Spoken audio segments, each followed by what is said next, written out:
ইতিমধ্যে যে সাক্ষ্য প্রমাণ আমাদের কাছে এসেছে তা সম্পূর্ণ মিস রায়না রায়চৌধুরীর বিপক্ষে।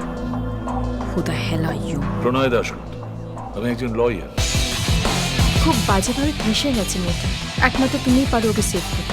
একটা মার্ডারকে আমি সাপোর্ট করতে পারবো না।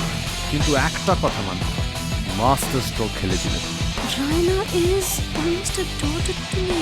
নিজেকে এতটা অসহায় কখনো মনে হয় হতে পারে যে মেয়েটা কোনো বড় মাফিয়ার সাথে জড়িত।